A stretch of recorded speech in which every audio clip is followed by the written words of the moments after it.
kembali kita lanjutkan saling silang. Mungkin langsung saya mau tanggapi Pak Hendri dulu atau Pak Syarif. Silakan Pak Hendri. Oke, Pak Hendri silakan. Dari Pak banyak PR tadi pertanyaan. Jadi benar Pak. Jadi memang saya membahas ini masalah kewenangan. Memang di DKI ini memang ada 13 sungai. Memang ada 13 sungai itu kewenangannya kayak yang sekarang Ciliwung itu masih kewenangannya pemerintah pusat, Angke, Pesanggerahan banyak lagi. Memang masalah pembebasan ini agak susah-susah gampang. Kita udah punya anggaran, tapi kadang-kadang kita tidak bisa menerapkannya. Kenapa? Waktu kita bebasin itu pun juga kadang-kadang ada suratnya yang timpang tindih, ada yang mempunyai duplikat, ada juga kadang suratnya girik tuh banyak macam lah. Jadi berarti belum tentu kita bisa membebasin semua yang target-target kita. Itu hambatan di lapangan. Terus kalau masalah-masalah banjir ini sungai pun juga nih, sungai ini sebenarnya dia suatu sistem.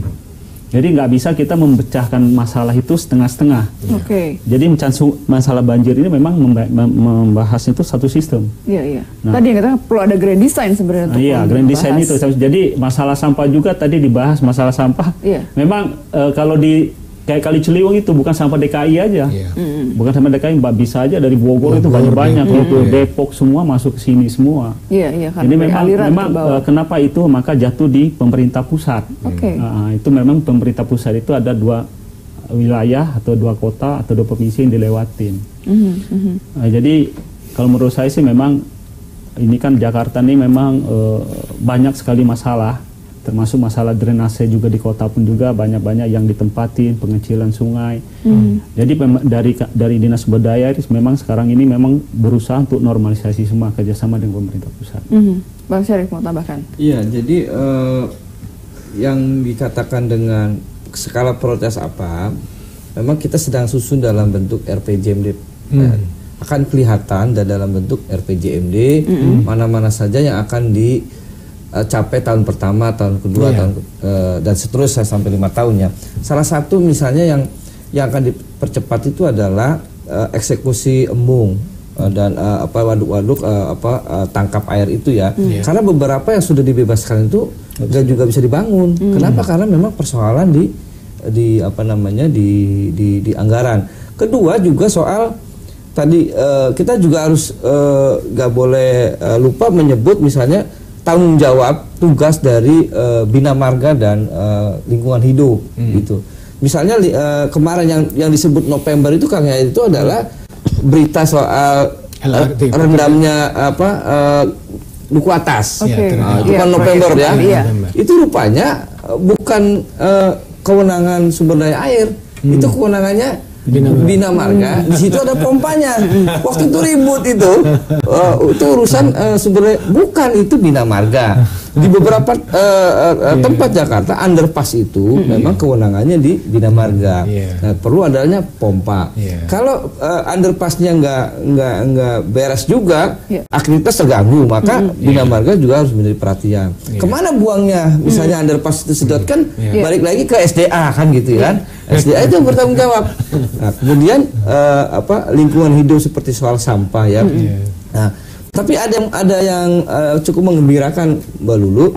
Jadi ini pekerjaan sebelumnya kita harus apresiasi ya. Misalnya di DAS itu beberapa DAS daerah sungai itu sudah banyak jalan inspeksi. Jalan inspeksi. Jadi ada yang variatif Pak ya, ada yang 6 meter, 8 meter. Saya dulu protes tuh Kang Yayat. Kenapa sih Ahok galak betul? Saya baru sekarang baru lihat. Iya, saya sudah mengatakan. Itu rupanya sekarang tuh berguna buat jalannya alat-alat berat. Bukan buat orang, buat alat-alat berat. Iya kan? Ini sekarang sedang diberesin beberapa tanggul-tanggul kan. Seperti Pak Anies kemarin itu mengatakan misalnya pekerjaan kementerian untuk sungai-sungai besar kementerian, tapi akibat dari dampak itu juga ada juga rusaknya tanggul, kemudian tumpahan beberapa tempat kayak Cakung itu akibat dari pekerjaan Kementerian PUR. Nah, memang kita harus kembali menegaskan bahwa kita tidak boleh putus ada kontinuitas kebijakan itu. Nah, kita akan lihat di RPJMD itu. Misalnya sekarang kan RPJMD kan jelas rencana sektor udah buat. Nanti RKPD kita kan target Sekarang menjadi pertanyaan paling besar adalah prioritasnya itu mana dulu nih? Saya mengatakan bahwa tadi pembebasan tanah. Pembebasan tanah, misalnya contoh pertanyaan paling menarik adalah normalisasi dilanjutkan atau tidak lah kira-kira. Karena kan dulu panjang 18 km dari pintu air Manggarai sampai TB Simatupang, kiri kanan 36.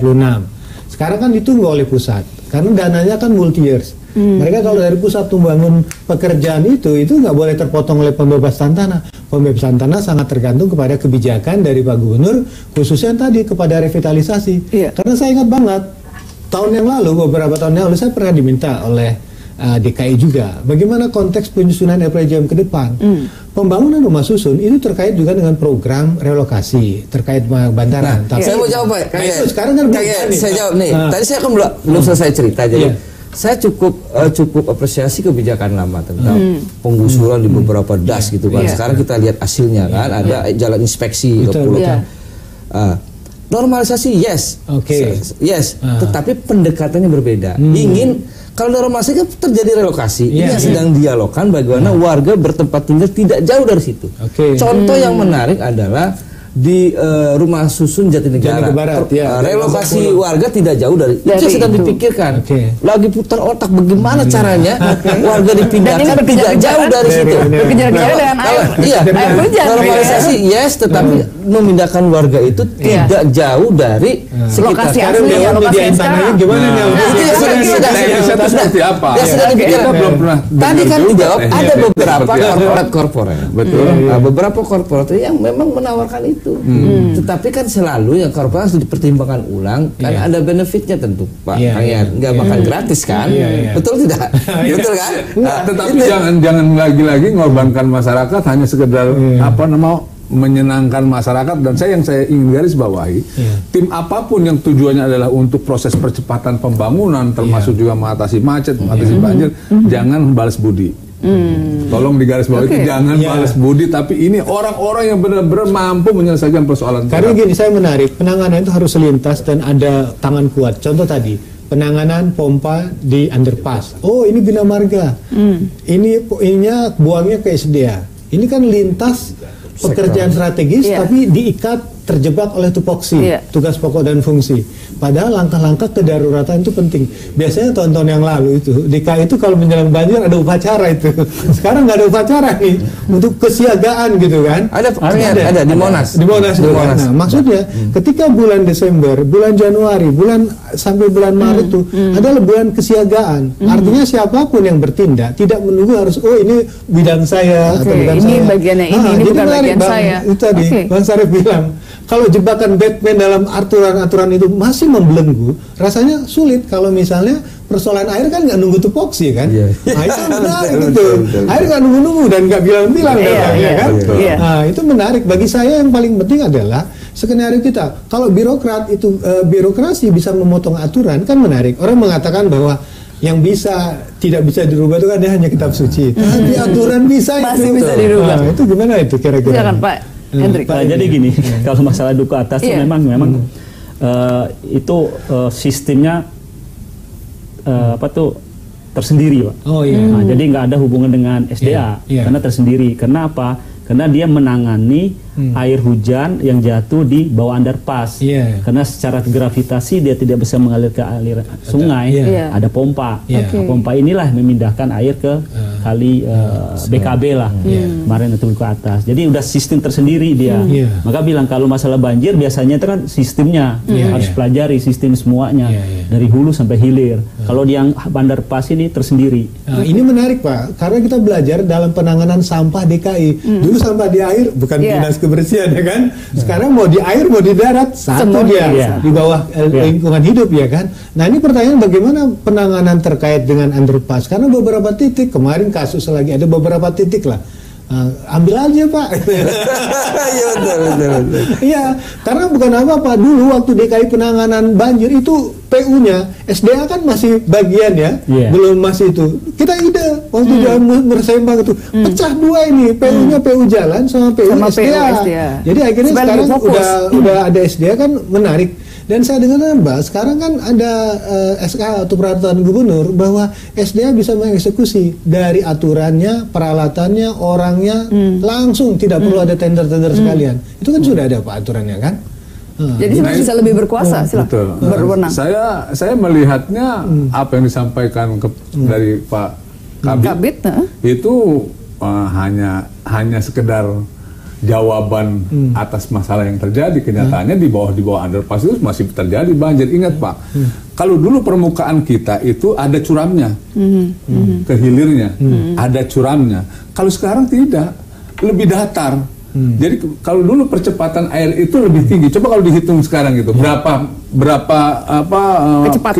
kecepatan air itu berapa meter per detik misalkan.